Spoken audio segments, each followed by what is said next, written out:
It's a mistake yandakaita. I understand that. I withdraw my information inobata zita ra national komza. My name is Comrade Andrew Pasnawako. As a national chairman of the Zimbabwe Anti-Presidential Criticism, I respect Komzari Department and kana ndikatadza kunzwanana nemumwe wechidiki anoshandira as an individual anoshandira Komzari Department. Zvasingatsvaki kuti ndibate ofisi yese. It's wrong. But semwana ndakakanganisha ndiregerere baba vangu national komza baba Machacha. Ya ndakambokuudza dzungu haunzwe uyu munhu ane nharo unozoti nditi pete chitaura zvinhu izvi kwakumana stadai chinhu ichi iwo ukuzviti hanzi iwo ndonga uda kuzobudikira uchizviti iwewe wotozviti uri loyal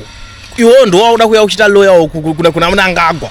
vanhu vakashanda naye 20 to 30 years back votadza kuti loyal kwaari nhasi nekuti azonzi akutonga vakomana miskwaya vakomana. And the funny thing ndechekuti wakubuda uchiti inini I'm sorry pane zvakaitika pane mashoko andakazotaura ndichiita sei chinhu chausingazive manje chandinoda kutipira ndechekuti kuZanupf kuya vane slogan inonzi hanzi sorry yakaperera kuhondo vachakuputitsa mira kahoni handito watoderana munyaradzi Machacha vava those guys havana chinonzi ngirikini kumberi kwavo kana kuti kutarisa kuti at least ningi akazodai so takazobhaizana tikazodii havana chinonzi nherera kumberi kwavo vanhu vava simba ranharo ndakakutaurira but it's just that mune nharo mune mchiti yorundudza zvinhu zvese zvonozvizira kupi kuna vamwe vanhu vasingabatwe muyeme because the moment watokwanisa kusumudza muromo wako uchiti uri kumuchallenja that man ane power kuti anogona ngokuudza kuti okay organization chako affiliate whatever chouri kuita ichocho takutochikanzura tichachide mupati anaro simba iroro obva adedzera kuti akangokona wakapfeka kana scarf he is the only guy kuti anogona kuti akangokona wakapfeka chiscarf uchitaura zvonongochitaura izvozvo anogona kuti polisi sungai munhu anaro simba racho uri kunzwisisa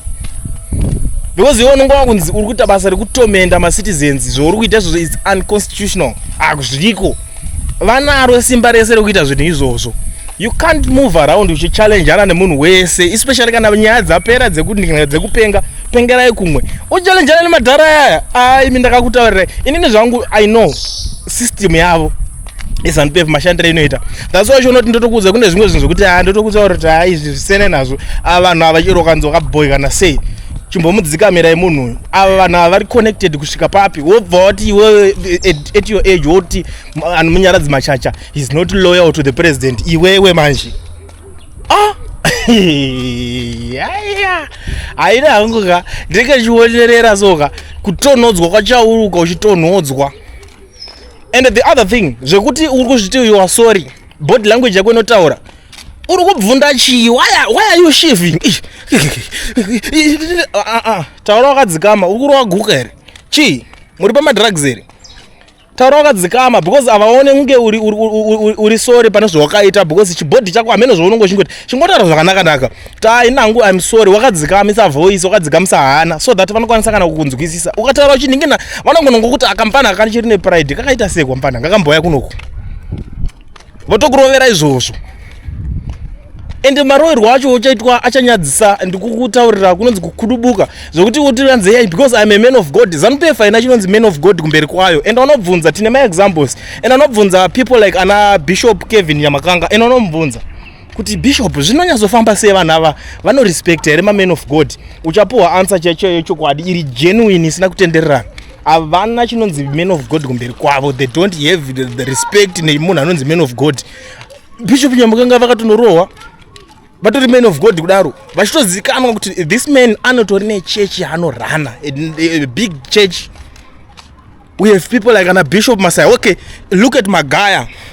you know Prophet Magaya saka iwo hapana pokuti ungabuda uchiti uchienda kuZanupf kuti you are men of God you are more mightier than Magaya because Magaya iwo no Zanupf they don't care about une simba sei chivane basa nacho it's your audience your following muchechi imomo you understand saka ukada kutozvinda uchinohwanda uchiti because inini I'm a man of God ndoda kuzodai so they don't care man of God kuita sei kwacho Magaya akangoenda one but nyaya dzakaendera unozoti dzanga dziri dzechi you don't know ka wakuda kupinda kuno zvekutaura vamwe vanhu vaya varimo muZanupf veve. Let me tell you something zvongatoita tora rowana netufana tudiki tusina basa resetu twekumazve mune because zvekuda kuningirina zvezvo kuti unojambirana kumaningiri mastructures maningiri mabig ningiri ndo zanu yacho vaya ana Machacha wrong turn yacho ndakaona uchikurubuka zvonoita kumasero nekumachairman zvamajairana kuita muchinyayana muchita sei endai murambe muchiita izvozvo azvinangana nebasa rese nobody cares.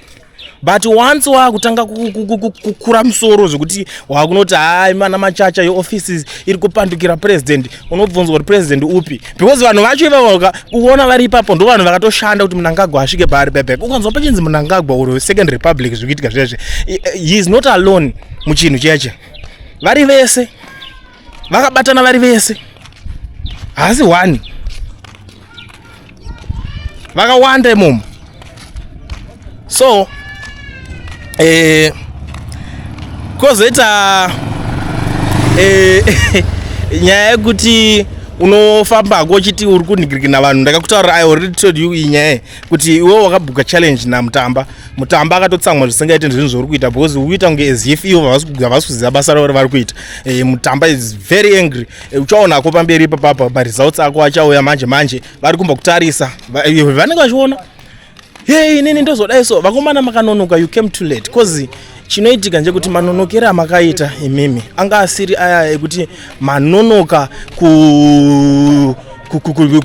kubatika pamap but manonoka because hakusisina campaign ye-election or anything ichiri kuitwa so zvese zvauri kuita hazvisisiri relevant kwavari it's unnecessary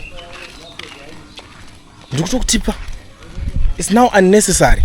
So it doesn't make sense kuti uswera uchidorwisana nevanhu uchinonongedzerana zvekuti Zanupf izvi ndokutaurira Zanupf ndoitori neya inotodza ina mwana ane ndebvu vanokubhura endai kumachechi mutonoita kana mamwe mabusiness madhiri zanu yacho haibhadhare futi muzvizive because vanhu vacho vamuda kutrai unotageta ivavo ndo vacho futi vekuti vanokwanisa kungo one voice hazvina direction zvauri kuita one voice yekuti vanhu vari kudzati hakuna kana any donation ichapuwa kwauri unozviziva here kuti izvo zvichakatoti vanhu vabhane kupuwa zvinhu akabhana zvinhu zvacho kuti vanhu vapuwe ndiani do you know that do you know kuti ndiani akazvibhana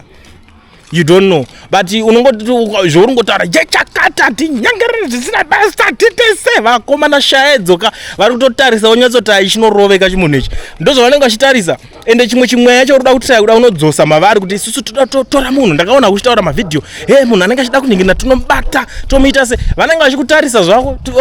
muda kudzosa chimwe ichi ndo chakatovarera they are where they are today because of that already obva kuti inini ndoda kuti ndinotaura naningirikini vava ndakanoconfranda ndikataura navo vakandiudza kuti isusu hatisi kuningirina because of your department. Your department is nonsensical zvinongovharwa zviya kumbira regerero titaona kuti munoregererwa here ndoona kukupa list ravanhu vasingabatwe muchipati cheche ndotokutaurira kuti uyu nauyu sanyepe ndakakupa a good example ya David Masomere akati aenda unonyana tungwara iwe kamariwe vanhu vacho uri kuzoti kuti vaende ipapo ndiani akanga aripo papo zvakasiyana nekunonyeya kana Owen Mudha waya wobva kuti Mudha waya azodai enda unotry go and try uzouya mangwana iwo ndozokunyatso kukuexplainera their relationship after kuti even Mnangagwa azonzi ane pickup farm yakatonotorwa ana Mudha ndo vakatonotora paitorwa mafamu pepe ndobva vatodedza kuti chuya mutarise kuti muri kurida here chef iwo zotaura kuti unozongobudikira nhasi usingazive relationship yavo kubva kumashure wofungudza kuti that person anonzi ari kupandukira nigikini kuti muchadhakwa nokuudza dzungu renyu iri here dzungu iri renyu ramene kwamuri kurihodha zvenyu ende handisi kuziva hangu vanhu vari kukufurirai kuti zvinhu izvi zviitike but chenjedzo yandingatokukupa vanhu vari kukufurirai ivavo ndo maenemies ako ndo chokwadi chandingakwanisa ngokuudza